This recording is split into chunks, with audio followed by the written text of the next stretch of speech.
Evening. The Who's today, it was Golden Slipper Day, of course, in Sydney. Now, during the week, we had a couple of meetings. We had a meeting at Warwick Farm on Wednesday, where the track was upgraded from a slow 6 to either a dead 5 or 4. The rail was was 5 metres out from the 1,000 metres to the winning post, and it was 3 metres the remainder. There was a light breeze, which didn't have any effect on any runners, and there was nothing wrong with the fence. At Warwick Farm on Wednesday, it was most probably better to be saving ground or just off the pace and just off the fence or on the fence. And it was, if you were wide in the run, it wasn't the place to be. Although there was one runner later in the day that sat 3 wide all the way, and one, I think it was Spider Coda, but it was half carding in that 3 wide position. But there was nothing wrong with the fence at Warwick Farm on Wednesday. Then we went to Wyong, and the track conditions were similar to Wednesday. It was upgraded from a slow 6 to maybe a dead 5 or dead 4, and at Wyong on Thursday the rail was 2 metres out, possibly down the side and just before the turn, close, tight up against the fence, might have been a little bit inferior to maybe 2 and 3 off. So when you're doing the form, have a look at the runners that were close and stayed near the fence. They could have been slightly disadvantaged, but it played fairly well. Then we got to the meeting today, of course, at Rosehill. Now, there was a pattern set here after the first race until the slipper came around, where I don't think it was by design. He had no alternative on the winner Moss Fun after missing the kick by a couple of lengths, being on the fence and travelling well underneath him, and of course handling the conditions very well, as we saw it win a couple of times on affected tracks before today. And James McDonald elected to stay close to the fence in the slipper and finish up beating the favourite by 0.8 of a length. We'll get to that race. It could have been the undoing of him in the last race, thinking he was able to do the same. But anyway, we'll get to that later. Race 1, they said there was 109.5 on the screen. There was 7 less in the marketplace, 102.5. And this winner was by far the best run in the race.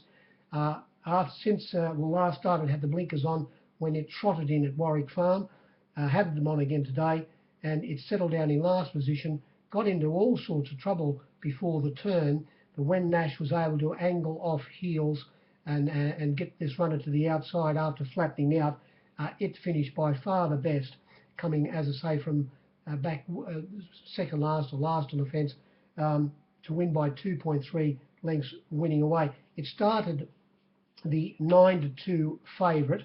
The other runner that I'll say that started 9-2 was number 5, the visitor from Melbourne, Velusius. It was $6.50 when they jumped. It was $5.50 out to $6.50, back into $5.50, but and then back out to $6.50 towards the end of betting. Not the 9-2 they returned it.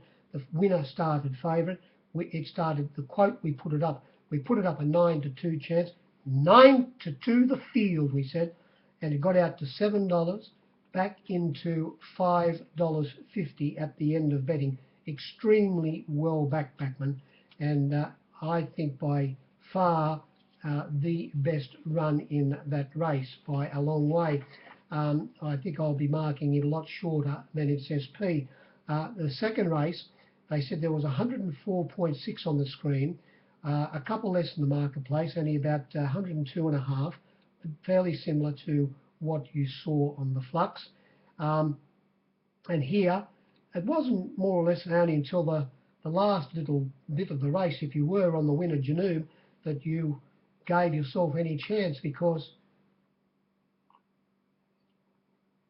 it was it was always given a good run by Nash in 3rd position, but it was more or less not going to get there. And as I say, just in the last little bit, outplugged the 60 or $70 into 60 to 1 chance Hippopus, and the 20 to 1 chance, or 20 into 17, 20s into 16 to 1 Lucky Largo. It just outplugged them in the last bit. The margins were 0.2 by 0.7, and the leader and starting favourite, Entirely Platinum, it was ran fourth and only beaten 1 length. So the first 4 place getters, there was only 1 length between them. It was taken straight to the lead, Julianus. It held on very poorly. They said it pulled up with an abraded bumper, and maybe the conditions didn't suit. It dropped right out after leading. It sat on its outside, Entirely Platinum. It got rid of it just before the turn, Entirely Platinum, and they were well off the fence coming to the turn, as they were in the first race. And after seeing the first race, as I say, everybody said, well, this is going to be the pattern for the rest of the day. And in this second race, well off the fence coming to the turn was Julianus. Favourite, Entirely Platinum on its outside, got past it, as I say, very easily.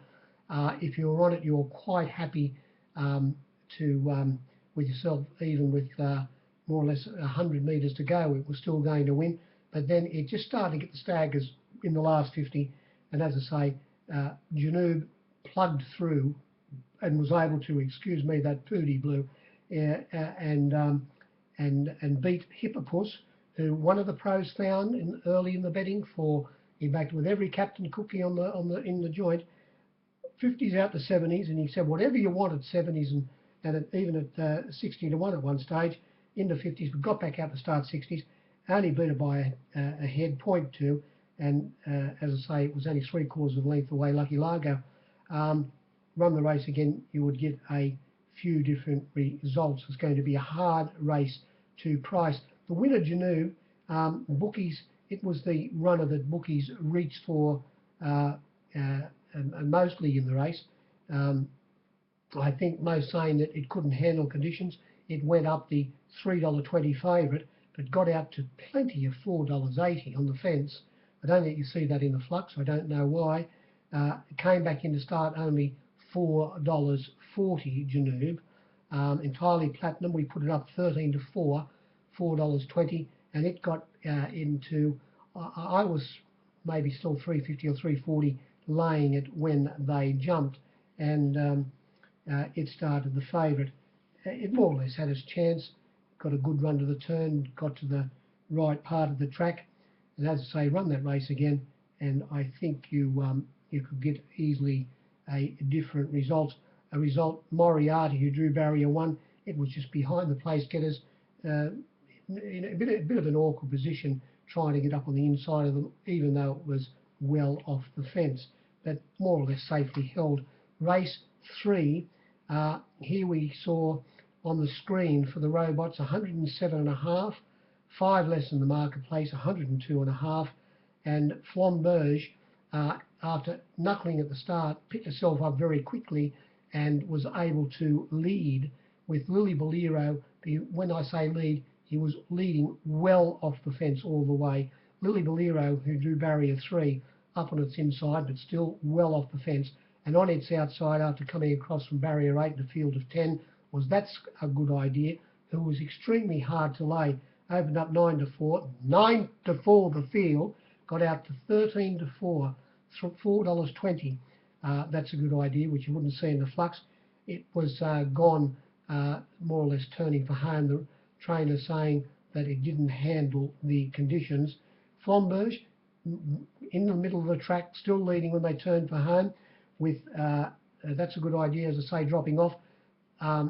And the second place getter and well-backed Hot Schnitzel, who apparently twisted a plate or lost a plate when after it took a few strides, apparently very early in the race. So it raced without with one of its plates. Could have had a slight effect, but it did get a good suck in fourth position. Looking at the 3 leaders, when it got up to Flamberge, everybody thought that it would get past Flamberge, but it wasn't able to. It was resuming from the spell today, and it failed to get Flamberge by 0.2 of a length. It came from midfield to snatch third position a Vendetta, who sat midfield off the fence, even though it drew barrier, drew barrier 2. It was just able to beat Dance the Stars right on the line for that position. The winner, it fought on very, very well for not a bad win.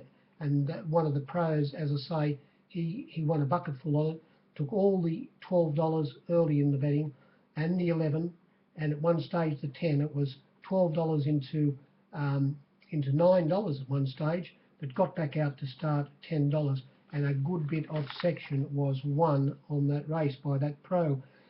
Race 4, they said there was 105.8 on the screen, about 4 less than the marketplace, 101.5, and here we saw the Avery Catkins get home. They said the best luck was $1.50. We'll have you 2 for 1. There was $1.60 given on the fence. I gave $1.55. $1.60 on the fence, as I say. They returned at $1.45, but you were still able to get plenty of the 2 on when the starter said go. And it only won by, it couldn't have gone 1 inch faster. She couldn't have gone 1 inch faster, and she won by 1.5 lengths from Shani Rose, who always finds the line, who sat midfield. It was on its inside and got inside runners, but well off the fence, running third, Angel of Mercy, who was extremely well backed after opening up 50, got out to 60, but only started to pony 25 to 1. And the winner, as I say, Catkins, got home by 1.5 lengths. She seemed to be well in this race. It led You're So Good from barrier 2. Bowman was leading early, but he was quite content staying well off the fence from barrier 5 in a field of 10, letting You're So Good get up inside him, and they were well off the fence coming to the turn. There was not a lot of pressure on in the race, and if you were on the Avery, after they straightened and actually flattened out, when it got clear, you could see that there were no runners going to be able to, they weren't coming quick enough to run it down. But as I say, it couldn't have gone any faster, only winning by 1.5 lengths and having every possible chance. The $1.60 was laid on, the $1.55 was laid on, and they were starting to lay, I must admit, it was hard to get, but it was still there when they jumped the 2 on. Race 5, well, here we saw an unbelievable win when you watch the replay by Gallatin. I suppose those who were on the second horse might have said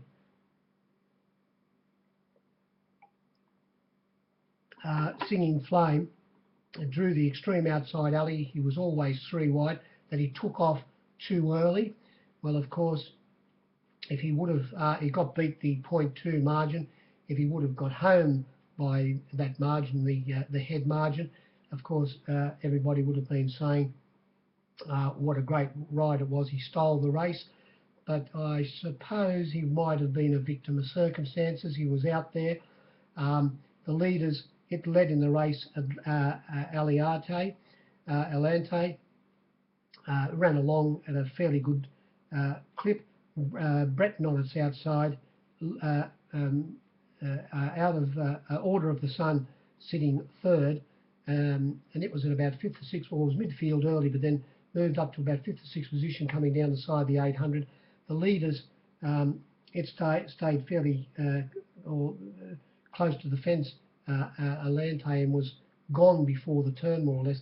And this runner, who was by far the best back runner in the race, Singing Flame, it would have been a very, very bad result for the captains. It was $15 into $8.50, very hard to get. If you had $9 up towards the end of betting, they'd kill you for it. And it got to the lead just after straightening well off the track, in the middle of the track, and set up a good break, a good 3-length break. The winner, Gallatin, ridden by Nash, trained by Peter Snowden, it settled down in last position on the fence. And the third horse, by the same token, Best Case, it was, after copping a bit of a check at the start, it was back there with it in about third last position. But this runner, Gallatin, and was close to the fence coming down the side. Nash was able to get off the fence, but not that far off, and in between runners, and he just angled in between runners and eased off heels as they were starting to flatten out. And all of a sudden, when it got to the outside, it started to come very quick. Those who'd laid, the captains who'd laid Singing Flame were feeling god-darn sick, because even the judge was reaching for number 9 to slide it into frame. And those who all of a sudden were on Gallatin, or the captains who were trying to pull back the leader, saw this starting to pick up ground very, very quickly. And as I say, very, very vigorously ridden by Nash, was able to come quick at the end of this race and grab Singing Flame right near the line to beat it by that 0.2 of a margin. And going through, straight through the comics, was Best Case from well back in the field, and it finished up running third. Mountain View, who drew barrier 1, it was able to angle off the fence sort of thing. It more or less had its chance. The winner, the second horse, and the third horse in that race, I would say, were the best runs in the race. There was a couple less on the screen. There was 105.2 on the screen, a couple less in the marketplace, so it was about what you saw, about 103 in the marketplace in that race. Race 6, the BMW, the Weight for Age Group 1 race. Here again we saw the runners, the 3 runners that will line up, the 3 fancied runners line up against each other, and it proved that it wasn't a fluke last start, Silent Achiever, because it got home again, beating Fioronte and It's a Done Deal. It went out with a big lead at one stage of the race. It led Angola and then got a good 8 lengths in front at one stage, but stayed close to the fence all of the way. It finished up running second last, beaten 8.3 lengths, and was tight up against the fence coming down the side, and stayed right against it, ridden by R. McLeod. I don't know whether he was a jury to the fence not being any good, but that's where he stayed. It was chasing him, Sartorius. Looking at it was Brigatan. Tucked in behind it was that pair was Let's Make a Deal, and then on its outside, and looking at Brigatan, was the winner, travelling very, very sweetly to the turn. Back on the fence was Fioronte. On its outside, Velouz de Coeurs, and then Fortelia, who pulled up mildly lame, going for a spell now, second last on the fence, and on its outside, It's a Done Deal. When they turned for home, there was only one runner that wasn't off the bit. They'd got past the leader Angola, the Sartorius and Brigatan. They'd got past the leader, but Nash was just, as I say, the only runner still on the bit and travelling sweetly. And they were well in the middle of the track, right out in the middle of the track. He got past them fairly easily, and must admit, It's a Done Deal did make up a lot of ground from well back in the field. The margin was 1.8 lengths at the finish, and Fioronte had barrier 1, did get off the fence coming down the side, and more or less had its chance. It ran third, beaten 2 lengths, and Sartorius, who chased the leader, ran fourth, beaten 2.8. The winner got into a good position, but was also a good win. We got to race 7, the Vinery stud for the 3-year-old fillies, and here, I suppose, before the slipper, here we saw the start of this inside business. We saw Lucia Valentina, who we saw go up on the inside at Warwick Farm and make up ground when the inside was no good that day. And then this last start, oh well, you know, you can make excuses for lots of runners in that when it ran last start. Today it's settled down in very similar, very similar to Gallatin. Settled in exactly the same position as Gallatin. This not ridden by Nash, ridden by Horseman Bowman. Last on the fence, it led Solicit, set a nice, good, solid pace, fought on extremely well, beaten 1 length. It was 6 lengths away to the 3rd horse in this race, Forever Loved, who was well backed at one stage, 50s into 25s, back out to 30s. Solicit, as I say, led, and the winner settled down in last position. When they got to the turn, Solicit was well off the fence and heading heading to the middle of the track, and it had shaken off all of the runners that were behind it, that were chasing it. But this fairly lightly framed Lucia Valentina, it started to come very quick. He didn't go real close to the fence turning for home, maybe a few off, and then kept on angling as he was getting past runners, a little bit wider, a little bit wider, a little bit wider, and then at the 200-metre mark, I think Bowman most probably knew he was going to catch the leader because he was coming fairly quickly, and he finished up beating Solicit, as I say, who fought on extremely well by 1 length. And after sitting in 4th position, Forever Loved held on to that 2/3, but as I say, was 6 lengths away. 1st and 2nd in that race had might have had a bit on the others. There was a roughie in this race that was a very good run, Miss Von. It settled well back in the field, if not 2nd last or 3rd last, and it went the other way. It came around them on the turn, and as it was coming around them and they were starting to fan, it got pushed very wide on the turn. I think the SP was 40 or 50 to 1, but there was $71 on the fence about it when they jumped. By the way, they said there was 108.3 on the screen, 5 less in the marketplace, 103. And for a 70 to 1 chance, it has been running around in weaker races. One day when it won 2 starts back, what a good thing it must have been. It did make up a lot of ground right down the outside. It has some ability. Now we get to race 8, which was the slipper, and as I say, don't know whether it was by design, but we well, first of all, there was 108.5 on the screen for the robots. There was only 102.5 in the marketplace.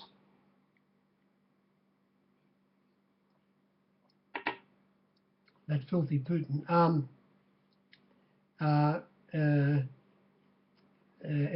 Now here we saw the runner that everybody said would led Eloping, who blundered when it was weakening towards the end of the race. Kerry McAvoy on Earthquake, he gave it every possible. He went up and was looking at the leader. Tucked away on its inside was Oakley Girl, and outside the favourite Earthquake was Alpha Miss.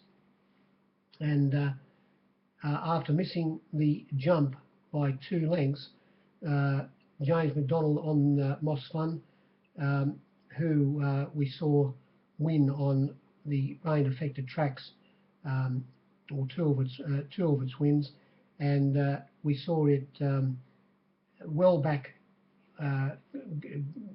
Well, when he did miss the kick, he was last, got inside a couple of runners after going a couple of furlongs, and then just kept on railing as runners kept on getting off the fence.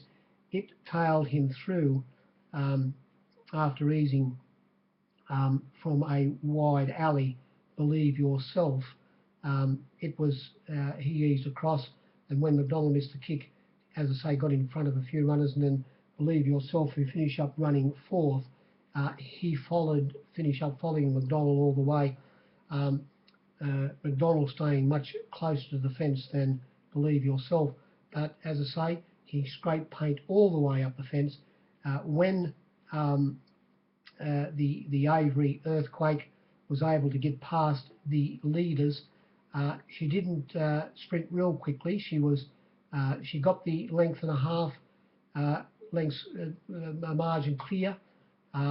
She was full bore, and then Moss Fun was, well, you were saying to yourself, well, this is tied up against the fence, it's not the place to be, but it kept on coming and finished up beating the favourite by 0.8 of a length. And after getting a fairly good run, Bring the Maid, it came right down the outside, was only beaten 1.8. As I say, Believe Yourself, who tailed the winner through, it ran fourth, beaten 2.4. Memorial made up a good bit of ground, running fifth, beaten 2.4 lengths, and just behind them, Oakley Girl, who sat in third position inside the favourite, fought on fairly well, beaten 3.1. They got right away from the rest of the field. That section of the ground hadn't been raced on all day. Obviously, the Hickey Hockeys who walked the track before the first race all must have said to themselves, the 18 pence, the fence here is no good, you have to be off it. No horse went anywhere near it all day until McDonald, well, earlier on it did. Angola, of course, stayed close to the fence. The only one all day in the straight was Angola, and it dropped out, so it wasn't a good guide, was it? But he stayed there. I think he was a victim of circumstances. The horse was travelling so well, handling the going, he decided to, he said, well, I'm not going to angle off here. I think I'm going to get home. He most probably knew at the 200 that he was going to catch the leader, so he stayed where he was, as I say, and went through and won by 0.8 of a length. Now, I think it was the undoing of him winning the slipper on Moss Fun. I think it was the undoing of him in the last race, being beaten by 0.8 of a length. He said, well, if I can do it in the slipper, I'm going to do it here. And he went straight to the lead on the second favourite here, Lee Baz, and he stayed close to the fence. I think when he did lead as easy as he did, and coming to the turn, he would have been, well, before the turn, a good 3 lengths in front.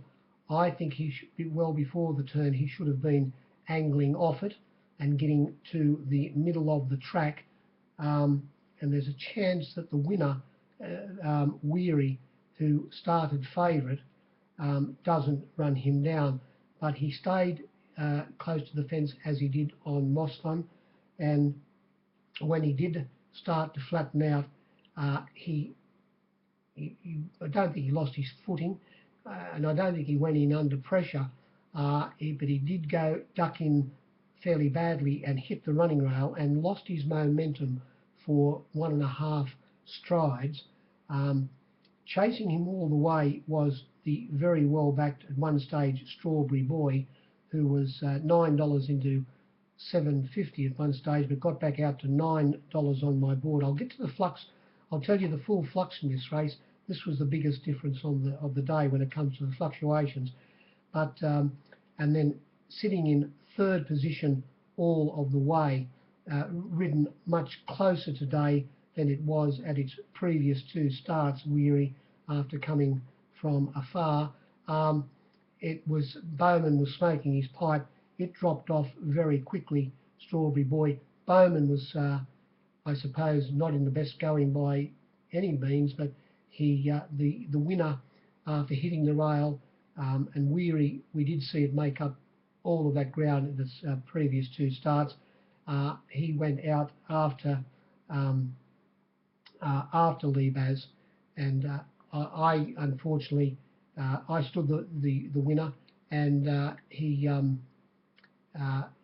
could well, in the run before the turn, I said to myself, I'm in a bit of froth and bubble here, because it's nice and handy Weary, and Lee Baz is close to the fence, and as it turned out, I was quite right in what I was saying to myself. It might have been because it was my worst way, but it was able to beat Lee Baz by 0.8 of a length.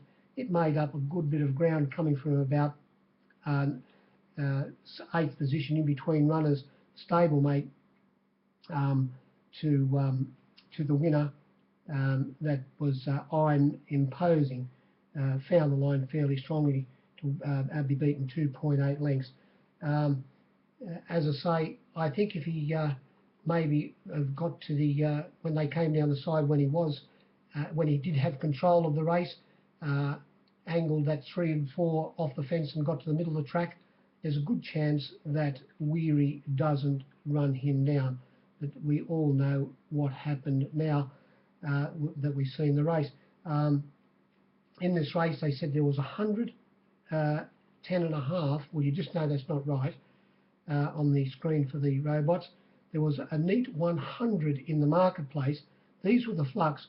13 out to 15 back into 12, or 13, but back out to 15, Malavio, Strawberry Boy, $9 into $7.50 back to 9. Weary, now they said the best luck was $5.50. Good old Muggins here gave $3.70. Someone had 3,000 on with me at one stage at $3.70, plus a swag of other bets. I laid at $3.40. At the finish, if you had up $3.30, they said, do you want $1 trillion on it? Whatever you wanted at the $3.30. It was $3.20. Very, very hard to get at the finish, Weary. They knew what they were doing. Centennial Park was 50 out to 80. Diametric was 16 out to $26. Now, Lucky Chappie was 21 out to 31. Destiny's Kiss, they said the best luck was $20. I gave $31 for a good bit of section, at least 5,000 or 6,000. I laid it again at 21, laid it again at 17. It only started at 15, so it was 30 into 15. Wasn't was 100 or 80. I was 200 it when they jumped. I'm Imposing was 60 out to 70. Dan Chai was well backed at one stage, 21 into 16, back out to 21 towards the end of betting. Rhythm to Spare, 50 out to 80, back into 60, but I was 100 when they jumped. Prince of Capers, 26 out to 101. Capers, 21 out to 26, back into 21. The Great Snowman, who I bet 12,300 at one stage, it was 25 out to 41, back into 31. Almighty Charge. Will the owners of Almighty Charge please step forward? Although, no, I don't think I struck it. I did for something. 20 out to 51. Then we had Lee Baz. Plenty of $4 on the fence. $3.60 out to $4. At one stage into $3.40. But I was $3.70 when they jumped. And you could get that on the fence as well. And I think they only returned at $3.40. And Desert Wizard was 50 out to 60, or even, no, it was longer. It was $70, Desert Wizard. So there wasn't 110.5 to make you laugh. There was the neat 100 for the captains. We played Swy with the Grumble and Grunters, less the Toyota Lexus.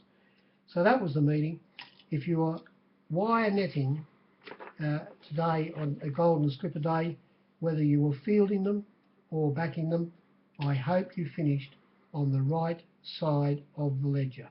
Now, all of you Grumble and Grunters, Now, there's the big meeting tomorrow at Gosford. You've got to back up. The backup's what kills them.